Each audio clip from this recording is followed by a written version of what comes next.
जिस पर आगे बढ़ रही है। अब देखना ये कहीं कांग्रेस के खाते में तो नहीं चले आती है, ये साफ तौर पर नजर आ रहा है कि हाँ इस सीट पर बहुत मेहनत कांग्रेस ने किया है। लेकिन बीजेपी की अगर मैं बात करूं तो तारीफ करनी होगी, क्योंकि देखिए रुझान तो बहुमत बता ही दिए हैं बीजेपी के, लेकिन अब क्योंकि ईवीएम खुल रही है, ये बहुत महत्वपूर्ण है कि ईवीएम खुलने के बाद क्या ये नतीजे इसी तरीके से आगे बढ़ते हैं या इसमें बदलाव होता है। रविंद्र, ये ममता हमारी सहयोगी जो कि रिजल्ट हब से जुड़ी हुई है और जो सबसे पहले सटीक जानकारी दे रही हैं कि कौन किस सीट से आगे कौन किस सीट से पीछे। हालांकि वो भी ये कह रही थी कि अब ईवीएम खुलने शुरू हो चुके हैं, तो ये देखना होगा कि ईवीएम के खुलने के बाद कौन आगे है, वो ज्यादा महत्वपूर्ण हो जाता है। तो दिल्ली का दंगल किसका होगा मंगल, यह अभी देखना बाकी है। लेकिन रुझानों में बहुमत के आंकड़े को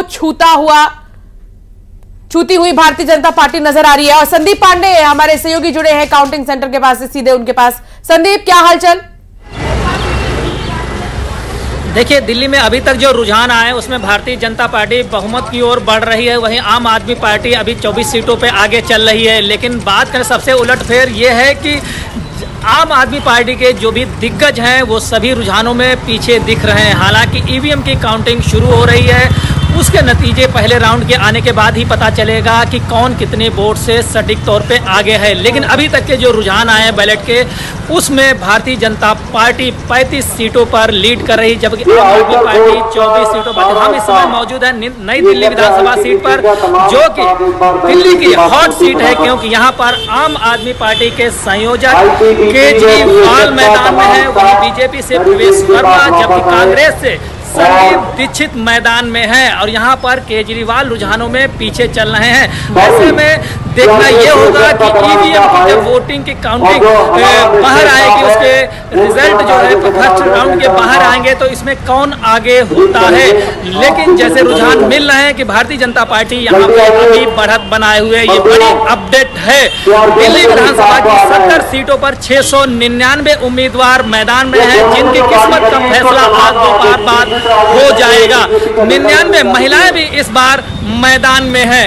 ऐसे में नई दिल्ली विधानसभा सीट सबसे हार्ड सीट बनी हुई है, क्योंकि यहां से आम आदमी पार्टी के संयोजक केजरीवाल मैदान में हैं और वो रुझानों में फिलहाल पीछे चल रहे हैं। अब देखना यह होगा कि केजरीवाल बढ़त बना पाते हैं या बीजेपी नई दिल्ली विधानसभा सीट पर लीड करेगी। 13 राउंड की यहाँ पे ईवीएम के जरिए काउंटिंग होनी। आप सीधे रुक करेंगे। हम इस वक्त हमारे साथ फराह खान जुड़ी हुई हैं। फराह, आप कहां पर मौजूद हैं और क्या सियासी वहां पर घटनाक्रम देखने को मिल रहा है, क्योंकि तमाम जो राजनीतिक दल है वहां कार्यकर्ता काफी उत्साहित भी नजर आ रहे हैं, चाहे वो आम आदमी पार्टी के हो चाहे बीजेपी के हों। जी बिल्कुल, देखिए इस वक्त मैं आम आदमी पार्टी ऑफिस के बाहर हूँ और यहाँ पर जो है तैयारियां तो पूरी की गई है, लेकिन अभी जो शुरुआती रुझान आ रहे हैं वो कुछ और कह रहे हैं। वो एग्जिट पोल से मिलते जुलते ही सामने आ रहे हैं। अभी बीजेपी जो है वो लगातार अपनी बढ़त बनाई हुई है और आम आदमी पार्टी की तरफ से जो हम मेन चेहरों की बात करें वो भी पीछे चल रहे हैं। तो कहीं ना कहीं जो है ये एक बड़ा झटका है। अगर ऐसा हो जाता है तो जो एग्जिट पोल साफ तौर पर दावा कर रहे हैं वो पूरा होता नजर आएगा। हालांकि यहाँ पर जो है तमाम तैयारियां पार्टी की तरफ से की गई है।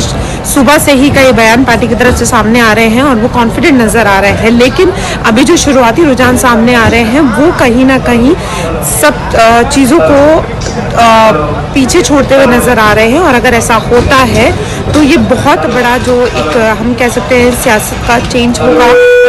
तरीके से जो है वो सियासत का जो समीकरण है वो बदल जाएगा अगर ऐसा होता है, क्योंकि 27 साल बाद ये देखने को मिलेगा कि जो बीजेपी है उसका कमर जो है वो दिल्ली में खिलेगा। तो अभी कुछ भी कहना बहुत जल्दी होगा, लेकिन शुरुआती रुझानों के हिसाब से आम आदमी पार्टी जो है वो लगातार पीछे दिखती नजर आ रही है। रुझानों की बात तो हम कर ही रहे हैं कि 43 सीटों पर बीजेपी रुझानों में आगे चल रही है और 22 सीटों पर आप है और कांग्रेस अभी भी एक ही सीट पर आगे बढ़ी हुई है। हम अभी कुछ देर पहले राकेश जी से भी बात कर रहे थे, जब महिलाओं को लेकर, महिलाओं की सुरक्षाओं को लेकर बात हो रही थी। कुंदन पंजाबी जी भी हमारे साथ जुड़े, कांग्रेस प्रवक्ता। आप कुंदन जी, राधिका खेड़ा बहुत बड़ा नाम है जिन्हें कांग्रेस पार्टी में किस तरीके से परेशान होना पड़ा उन्होंने कहा कि उन्हें मेंटली हैरेस किया गया है जब छत्तीसगढ़ वो गई थी किसी काम के चलते, और उसके बाद वो बीजेपी में भी शामिल हो गई थी। तो ऐसा क्यों होता है कि जब कोई महिला विरोधी घटनाएं होती हैं तो पार्टी के अंदर उस पर एक्शन नहीं लिया जाता, और एक्शन अगर लिया भी जाता है उसके बावजूद उस नेता को या उस प्रवक्ता को मना नहीं पाती है पार्टी कि पार्टी छोड़कर ना जाए, उसी में रहे, उनको छोड़कर जाना पड़ता है।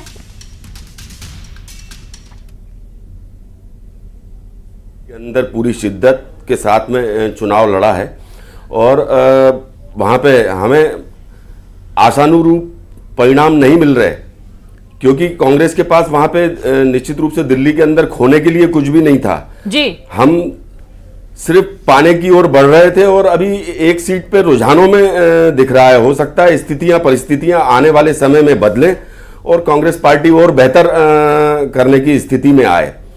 और जहां तक इनके कांग्रेस छोड़ के जाने का सवाल है, चुनाव का समय होता है, चुनाव के समय पे कई चेहरे जो हैं रंग बदलते हुए दल भी बदलते हैं, तो कांग्रेस पार्टी ने निश्चित रूप से उनके ऊपर विचार भी किया होगा। और अब जो स्थिति बन रही है इस समय दिल्ली चुनाव के अंदर जी, हमारी कांग्रेस पार्टी उस पर निश्चित रूप से चिंतन और मनन करेगी कि हमसे कहां बार बार चूक हो रही है और क्यों हम जनता की पसंद नहीं बन पा रहे हैं। उस पर कांग्रेस पार्टी निश्चित रूप से चिंतन जनता भी करेगी, की पसंद नहीं बन पा रहे। देखना होगा ना सर, अभी हाल ही में जब सत्र चल रहा था उसमें जब राष्ट्रपति द्रौपदी मुर्मू का अभिभाषण हुआ, उसके बाद राहुल गांधी और सोनिया गांधी का एक बयान ऐसा आता है जो वाकई में हैरान करने वाला होता है। बेचारी शब्द राष्ट्रपति के लिए, उनके भाषण को उन्होंने किस तरीके से कहा कि बहुत ही गलत शब्दों का उपयोग किया उन्होंने। तो इस तरीके के जब बयान आएंगे वो भी मुख्य नेताओं के माध्यम से, तो जाहिर सी बात है कि अवहेलना तो होगी ही ना पार्टी की। फिर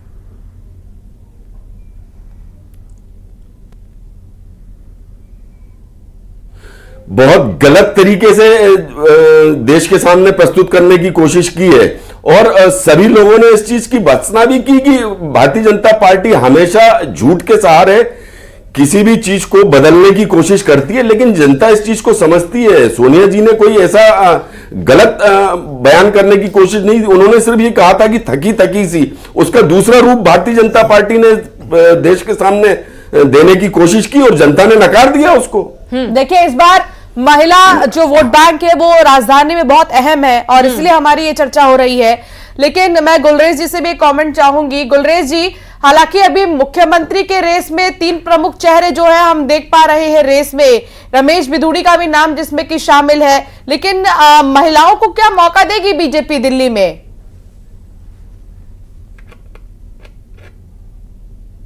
मिल सकता है। और ये तो भारतीय जनता पार्टी है, एक आम कार्यकर्ता को आपने मध्य प्रदेश में देखा कि डॉक्टर मोहन यादव को किस प्रकार से मुख्यमंत्री बनाया, जो चौथी पंक्ति में बैठे थे मंच पर उनको सबसे आगे लाके खड़ा कर दिया। तो बीजेपी के विषय में तो आप ये सोच सकते हो कि कोई महिला भी बन सकती है, कोई पिछड़ा भी बन सकता है, कोई एससी भी बन सकता है, कोई जनरल भी बन सकता है। तो ये एक हमारा सामूहिक निर्णय होता है और सामूहिक निर्णय के बाद आपको जल्दी ही नजर आएगा, बहुत समय नहीं लगता बीजेपी में इन सब चीजों के लिए। ठीक है, अब इंतजार करना होगा कि आखिर कौन होगा चेहरा, क्योंकि बहुत जरूरी है चेहरों पर भी बात करना, क्योंकि वोट जनता चेहरों को देखकर भी देती है कि अगर हम वोट डाल रहे हैं तो फिर हमारा मुखिया कौन होगा। लेकिन राकेश जी, आपको क्या लगता है कि इस बार व्यापारी वर्ग से लेकर महिला वर्ग के लोग या जो यंगस्टर्स है उन पर किसका कितना असर हुआ है? देखिए, काफी चीजों का उस पर असर हुआ। पहले तो दिल्ली के विकास से लोग संतुष्ट नहीं थे, इसीलिए आम आदमी पार्टी को नकारा। दूसरा, जो बजट आया, जिस बजट में अब देखा आपने किस तरह टैक्स के अंदर छूट मिली, व्यापारियों के अंदर कुछ लाभ की अभी योजनाएं और भी आएंगी, अभी आप देखेंगे। तो वो सब चीजें एक इंडिकेशन था कि व्यापारी हो, चाहे महिला हो, चाहे छात्र हो, चाहे एक आम नागरिक हो, वो बीजेपी के साथ है, बीजेपी को वोट देने के लिए तत्पर दिखा। और जब मोदी जी ने कहा मेरी गारंटी है, तो मोदी जी की गारंटी पे लोगों ने ज्यादा विश्वास किया बनिस्पत के आम आदमी पार्टी की किसी गारंटी पे, क्योंकि इनका तो एजेंडा लोगों को समझ आया कि ये हिट एंड रन पॉलिसी अपनाते हैं, आरोप लगाते हैं, भाग जाते हैं, झूठ बोलते हैं, भाग जाते हैं, मुकर जाते हैं। तो उससे लोग तरसते, तो लोगों ने विश्वास भाजपा पे किया और ये उसका नतीजा अभी दिख रहा है, रुझानों के अंदर दिख रहा है। थोड़ी देर में मुझे लगता है ये परिणामों के अंदर भी आ जाएगा, तो सरकार भाजपा की बनती हुई नजर आ रही है। राकेश जी, लेकिन आम आदमी पार्टी के नेताओं के ऊपर जिस तरीके से जांच हुई और उसके बाद वो जेल से बाहर भी आए, दोबारा अपना कैंपेन शुरू कर दिया। यहाँ पर उन्होंने हर मंच से इमोशनली अटैच होने की कोशिश की जनता से। ये कहना कि भारतीय जनता पार्टी ने द्वेष भावना से, राजनीतिक भावना से ये सारे एक्शन करवाए हैं। और जैसा कि कुछ देर पहले भी हमारी एक बात हो रही थी, जब आपके प्रवक्ता का ये कहना था कि चाहे वो इलेक्शन कमीशन हो, चाहे वो एसीबी हो, चाहे वो कोई भी जांच एजेंसी हो, सभी बीजेपी के सामने नतमस्तक हैं। देखिए, ऐसा नहीं है, सब स्वतंत्र, जो चुनाव आयोग है वो स्वतंत्र है अपने आप में, एसीबी बाकी जितनी भी संस्थाएं होती है स्वतंत्र होती है। सरकार के सीबीआई या ईडी पे कोई कंट्रोल ज्यादा इस तरीके का नहीं होता। ये अगर भ्रष्टाचार करेंगे तो देखो जांच से भुगतना पड़ेगा। अभी आपने देखा दिल्ली के अंदर ही आम आदमी पार्टी की कारों के अंदर से पैसा मिल रहा है, शराब की बोतलें बरामद की जा रही हैं, तो ये भ्रष्टाचार तो खुद कर रहे हैं, दूसरे पे आरोप लगा रहे हैं। सिर्फ ये एक एजेंडा ये चलाते हैं कि सिर्फ दूसरे के ऊपर या भाजपा के ऊपर, क्योंकि सेंटर के अंदर उनके पावर ज्यादा है तो उसके ऊपर ठीकरा फोड़ दिया जाए। जब भ्रष्टाचार करोगे तो भुगतना पड़ेगा। आपने जल बोर्ड के अंदर भ्रष्टाचार किया, आपने स्वास्थ्य के अंदर भ्रष्टाचार किया, आपने शिक्षा के अंदर भ्रष्टाचार किया, आपने यमुना साफ करने के नाम पर जो 7,000 करोड़ का भ्रष्टाचार किया, वो पैसा पता नहीं लगा कहां चला गया। ठीक है, तो ये जितना पैसा अपने एड पे खर्च करते हैं, अपने आप को चमकाने में खर्च करते हैं, उतना अगर देश की जनता के कल्याण में खर्च करते हैं तो शायद आज परिस्थिति कुछ चेंज होती। बिल्कुल। डॉक्टर गुलरेज जी, आप पार्टी ने कहा कि उन्होंने बेहतर काम किए, जनता ने पसंद किया और बीजेपी को ये देखा नहीं गया। ये भी कहना है कि जो जो उनके दायरे में आते उन्होंने बेहतर काम किए, लेकिन जहां पर केंद्र का कहीं भी हाथ होता है वहां पर काम जरूर बिगड़ता है और नाम आप पार्टी के ऊपर आ जाता है। हालांकि केंद्र के अंडर में जितने भी डिपार्टमेंट हैं वहां पर काम नहीं होते, ये भी दावा किया जाता है। और अरविंद केजरीवाल खुले मंच से ये कहते हुए नजर आ रहे हैं कि आम आदमी पार्टी को, दिल्ली की सरकार को केंद्र सरकार काम नहीं करने देती है, जनता विरोधी पार्टी है ये।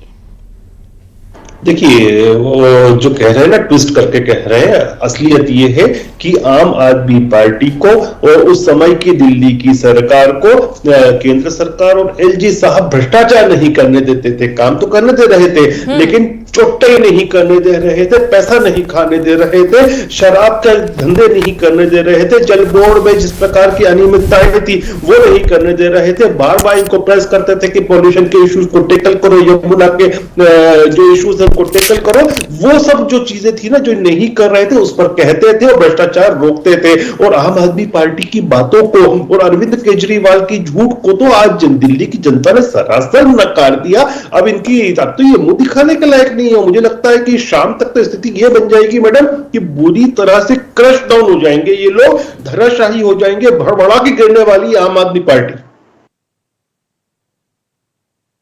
जलाल जी, अभी ये देखा जा रहा है कि बीजेपी 45 सीटों पर आगे बढ़त बनाए हुए, रुझानों में जो आंकड़े सामने आ रहे हैं वो वाकई में थोड़े चौंकाने वाले हैं, क्योंकि आम आदमी पार्टी 20 सीटों पर रह गई है रुझानों में आगे, और जो बीजेपी है वो 45 सीटों पर बढ़त बनाए हुए है। तो सबसे बड़ा सवाल यही है कि बड़े चेहरे अगर पीछे चल रहे हैं तो विश्वास कहां पर होगा, क्योंकि अगर बड़े चेहरों पर ही जनता मुहर नहीं लगा रही है और उसके बाद भी अगर आम आदमी की पार्टी की जो सीटें वो बढ़ जाती हैं तो भी कहीं ना कहीं ये निराशाजनक है पूरी पार्टी के लिए।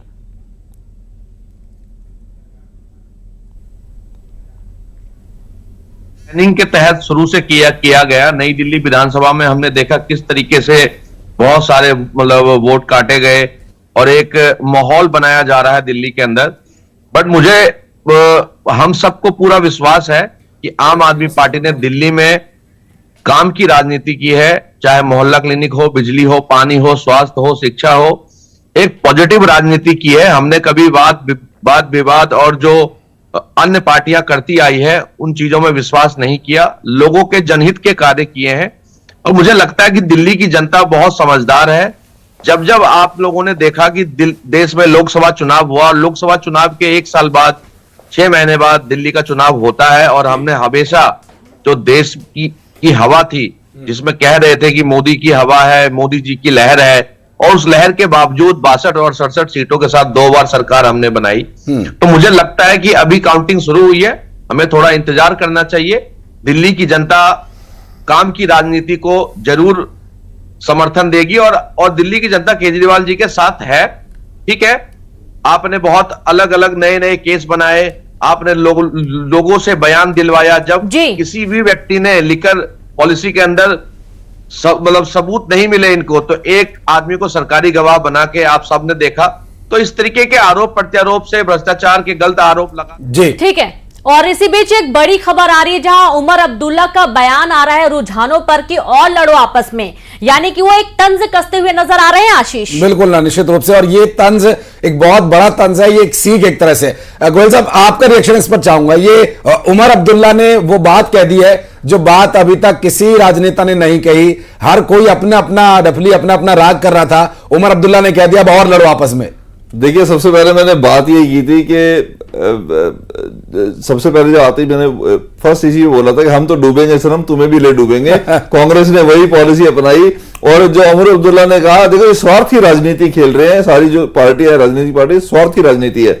आम आदमी पार्टी का अपना एक स्वार्थ था, उन्हें अपने स्वार्थ में लगा के हम दिल्ली के शायद बादशाह हैं, हम दिल्ली के अनबीटेबल हम पार्टी हैं, तो हमें अकेले लड़ेंगे, हमें ज्यादा बेनिफिट मिलेगा। कांग्रेस को उन्होंने कोई भी स्पेस देने की जरूरत नहीं समझी। जो लोकसभा के अंदर उनके अलायंस था, दिल्ली के अंदर उन्होंने मानने से मना कर दिया। पंजाब के अंदर भी उन्होंने सेम यही करा। तो जहां पे उनका पलड़ा भारी था उन्होंने साइडलाइन कर दिया कांग्रेस को। अच्छा, एक चीज और इन चुनावों में हमने एक चीज और देखी। मैं पिछले और चुनावों को जोड़ रहा हूं। भारतीय जनता पार्टी का जो स्टैंड था वो स्टैंड अपनी जगह पर है, चाहे वो 2015 का चुनाव हो, 20 का चुनाव हो, 25 का चुनाव हो, और उससे पहले भी बीजेपी एक कॉमन फैक्टर रही है। बीजेपी का वोट परसेंट थोड़ा बहुत ऊपर नीचे होता रहा है, लेकिन जो बड़ा ड्रास्टिक चेंज हमने देखा, एक तरफ कांग्रेस सत्ता से गायब हो गई, फिर विपक्ष से गायब हो गई,